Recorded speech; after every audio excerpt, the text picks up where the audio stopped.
खुलुमबाय लोगोफोर, गोजोन फुंबिलि बयनिसिमबो। नोंथांमोनखौ गोदान भिडिअ'आव आरो फिन खेबसेबाव बयखौबो बरायनाय बावहरग्रोनाय जाबाय।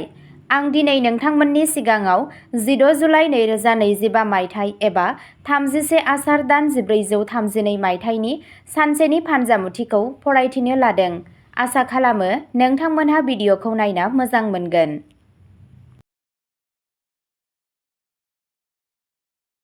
मेष राशि। सावस्रिजों सोमोन्दो थानाय आयदाफोरखौ नागारनानै दिनैनि साना नोंथांनि थाखाय मोनसे खाफालगोनां सान।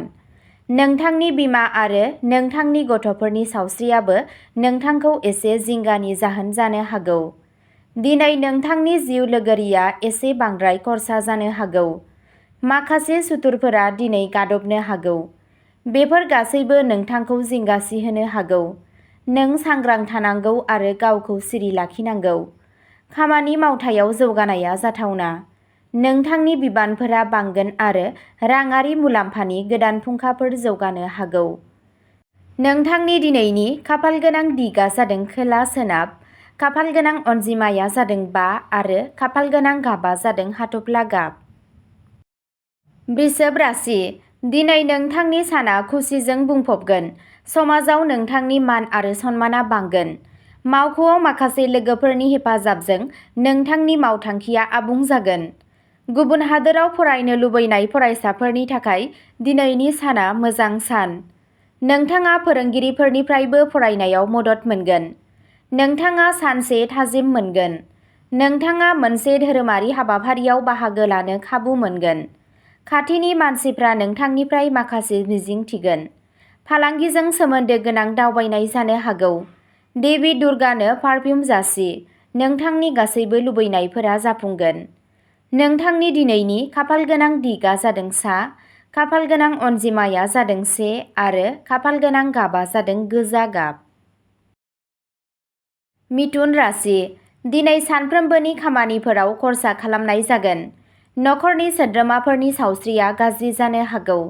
मोनसे गोनांथार बेसादआ गोमालांनो हागौ। गाज्रि सुबुंफोरा खहा खालामनो हागौ।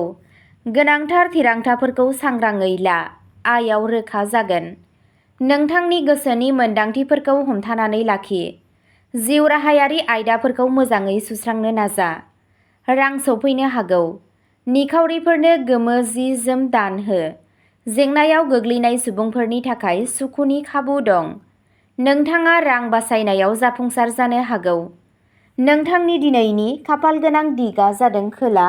खाफालगोनां अनजिमाया जादों 6 आरो खाफालगोनां गाबआ जादों रेजें गोथां गाब। कर्क राशि। दिनै नोंथाङा सानफ्रोमबोनि हाबाफोराव नांथाबनो गोसो गैयाबो जानो हागौ। नोंथांनि गोसोआव फैनाय माखासे साननायफोरा नोंथांखौ दुखु होनो हागौ। गावनि गोसोनि मोनदांथि आरो रागाखौ सामलाय।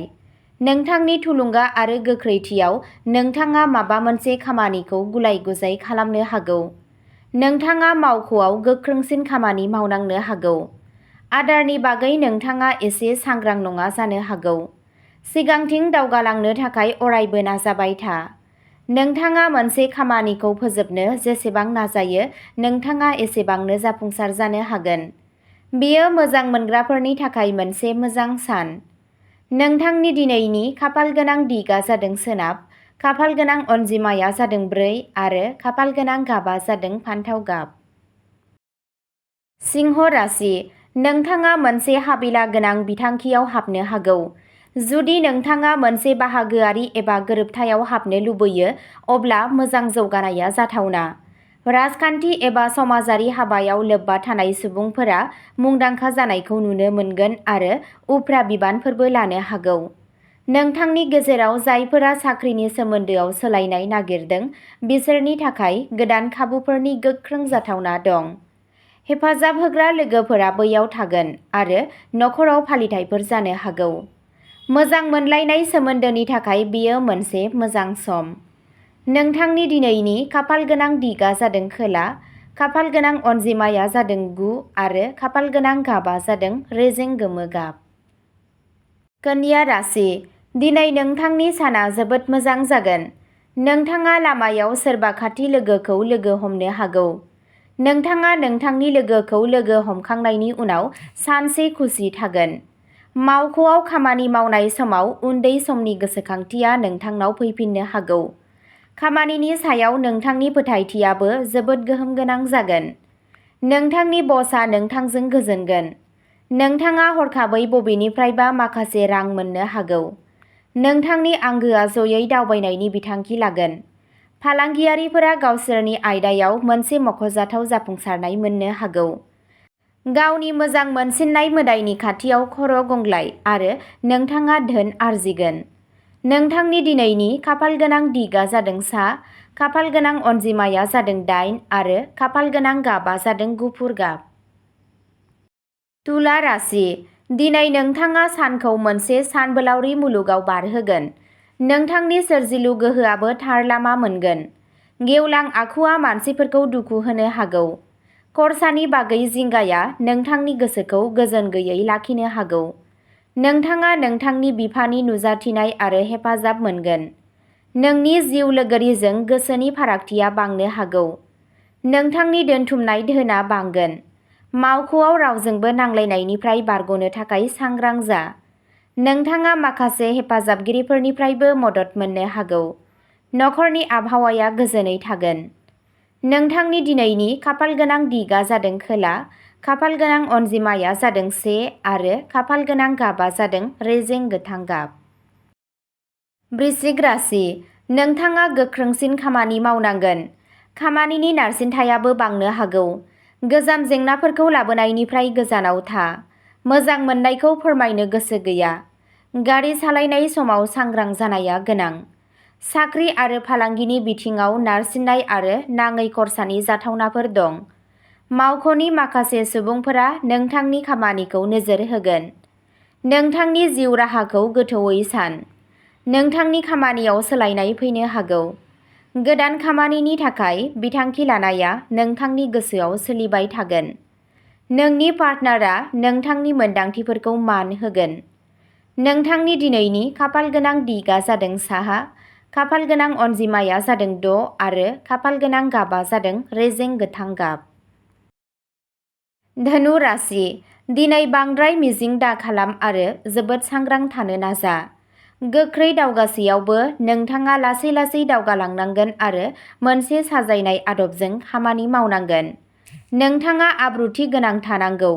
जुदि नोंथाङा बेनि उल्था खामानि मावो अब्ला खैफोदजों मोगा-मोगि जानो साखाफारा जा।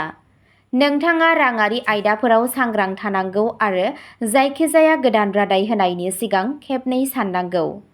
रांखान्थियारि थासारियाव हेंथा होनाया नखराव गोजोननाय गैयै सोमजिहोनो हागौ। नोंथांनि दिनैनि खाफालगोनां दिगआ जादों सानजा, खाफालगोनां अनजिमाया जादों 5 आरो खाफालगोनां गाबआ जादों रेजें गोथां गाब। मकर राशि, दिनैनि साना नोंनि थाखाय सानजेर जागोन। नखराव गोजोन थासारि सोमजिगोन। नोंथाङा नोंथांनि थाखोनि फरायसाफोरजों बबेहायबा बायजोआव थांनो सानथांखि लानो हागौ। नोंथांनि जिउ राहा दावगानायाव माखासे हेंथाफोर थानो हागौ। दिनै नोंथाङा जायखिजाया रोखोमनि नांलायनायफोराव बाहागो लानायनिफ्राय गोजानाव थानांगौ। लोगोसे सिनायमोनै सुबुंफोरखौ फोथायनायाव सांग्रां जा। बेजों लोगोसे नोंथांनि मोजां मोनलायग्रा लोगोनि थाखाय साना सरासनस्रा जागोन। नोंथाङा फालांगियाव माबाफोर गोदान नाजानायनिफ्राय गोजानाव थानांगौ। सासे हिनजावसानि आथिंखौ दांनानै बोर ला आरो नोंथांनि गासैबो जेंनाफोरा सुस्रांजागोन। नोंथांनि दिनैनि खाफालगोनां दिगआ जादों सोनाब, खाफालगोनां अनजिमाया जादों 3 आरो खाफालगोनां गाबआ जादों गोसोम गोमो गाब। कुम्भ राशि, दिनै नखरनि सोद्रोमाफोर आरो लोगोफोरजों जानाय-लोंनायनि राहा खालामनाय जागोन। सावस्रिया मोजां जागोन। सहायनायनि आंखाल जानो हागौ। रायज्लायनायाव सुजुनाय था। नखरजों मोनसे धोरोमारि थावनियाव दावबायनायनि बिथांखि लानो हागौ। गुबुनखौ गोहोम खोख्लैनो थाखाय बांद्राय खर्सा दाखालाम। गोख्रै थिरांथा दाला मानोना बेयो उनाव जेंनानि जाहोन जानो हागौ। नोंथाङा मानसिफोरखौ सिनायनायाव गोरोन्थि खालामनो हागौ।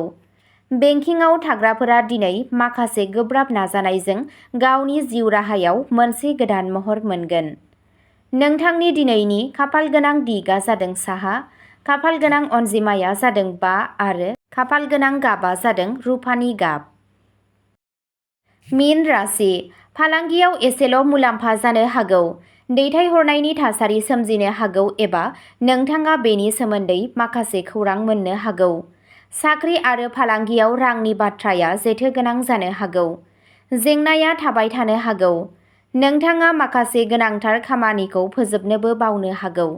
गोजाम लोगोफोरा हरखाबै नोंथांनि जिउआव फैफिननो हागौ आरो नोंथाङा बिसोरनिफ्राय मदद मोननो हागौ। जेराव गोनांथि जायो गोरोबथा खालामनो थियारि जा।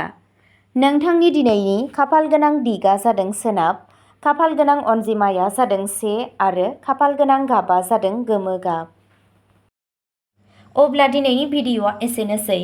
नोंथांमोनहा जुदि सानफ्रोमबो फुंबिलि समाव बेबादि फानजामुथि नायनानै मोजां मोनोब्ला सानफ्रोमबोनि फानजामुथिनि आपडेट मोननो थाखाय चेनेलखौ साबस्क्राइब खालामनानै लादो आरो भिडिअ'खौ मोजां मोनदोंब्ला अन्नानै लाइक, शेयार आरो कमेन्टबो खालामनानै होलांब्लानो जाबाय। गोजोन्थों।